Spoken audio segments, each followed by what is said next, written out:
Show. Hi, I'm Steve. It's Steve's Horse Show. Oh wait, no, I'm Patrick Valenzuela. I'm a jockey at the racetrack. Patrick Valenzuela, winner of over 4,300 races.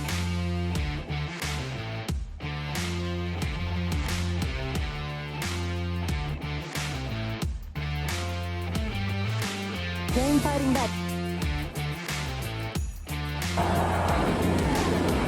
They're off and pulverizing quickly. Jumps to Iconic jockey Patrick Valenzuela. Patrick. Pat, congratulations. I tell you what, you got a lot of people rooting for you. You're having one heck of a meet. How do you feel? Praise the Lord. Go ahead, Here they come. I don't know if I could have got any more ambitious with episode 14, starting with a jockey of this caliber. So I'm gonna. It's only gonna be down from here. It's not gonna be done. We're gonna bring it up. We're gonna bring it up 10 I don't know who levels. else. I don't know who else I can get that's gonna be more accolades than you have. Well, there goes somebody right over there. Just go find somebody. That's Steve Cawthon. So we want to talk to you about, obviously we just talked about not all of our audience is probably going to be, jockeys. So, we want to try to bring as much value to them about, riding. But, to kind of start out, I guess, what do you think, you've won so many different races. What do you think separates you from other jockeys? How do you think you are able to win so many races? Well, I got get it down to the core of everything, and that's a God-given talent. I was blessed by the good Lord to have the talent to get along with thoroughbreds, to get the horse to perform to the best of their ability, because it's not my ability that makes the horse run. Yeah. It's just me getting along with the thoroughbred, staying out of his way, getting that horse to perform to the best of their ability, because it's an animal. It's an animal, it's a wild animal really, and we've tamed them to become Just trying to direct partners them. with us. And to direct them, just to try to partner up with them and get them to perform, because it's like a big dog or a cat. It's the tone of your voice, it's the way you touch them, it's the way you handle them. If you have a dog and you start yelling at them, their ears are going to pin and they're going to get scared. Right. It might even bite you. A cat, the same thing. Now, if you have a horse and you go up and yell at him, he's going to spook. Or if Right. you hit him, if he's jumping around nervous and you hit him, he's going to get more nervous. Right. So you've got to give that horse, every time I get on a horse, I pet him.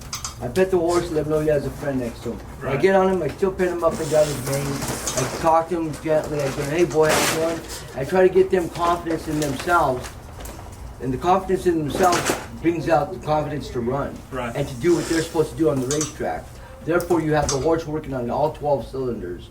Instead of a horse that's nervous or scared of you, you have a horse that's confident, you become a friend with him, you work as one as a machine. Do you think there's one thing that is more important in the race than the other? I know the whole thing is important, but do you think getting out of the gates, having the rail, the finish, do you think there's one thing that's more important than the other? Now, there's so many things that you get a horse to do. You got to do your homework on your horse.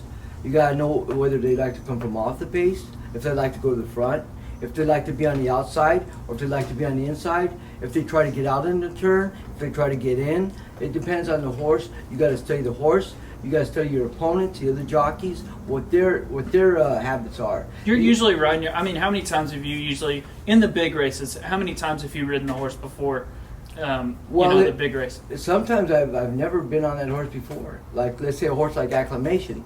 The only time I was on him before I won the Pacific Classic with him was I worked him one morning. And he didn't work that good for me. Yeah. But I watched the horse's replays. I watched how he liked to run. So you do a lot of film study before? Well, you do film studying, you talk to the trainer, the exercise boy, you get to know the quirks about the horse, you study the horse's films, and you try to adapt to that horse's running performance. And you try to create the best race he's ever run before, and try to create that race again. What's the funnest race you've ever been in?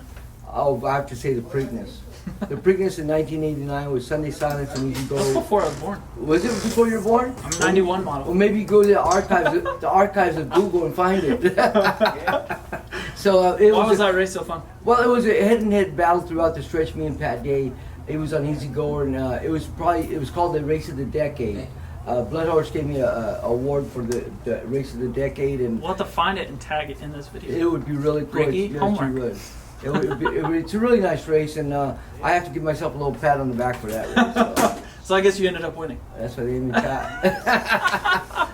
But I ended up winning that race just by probably that much. But at the wire, I knew I got him right on the wire, and it was a good head-to-head stretch throughout the stretch.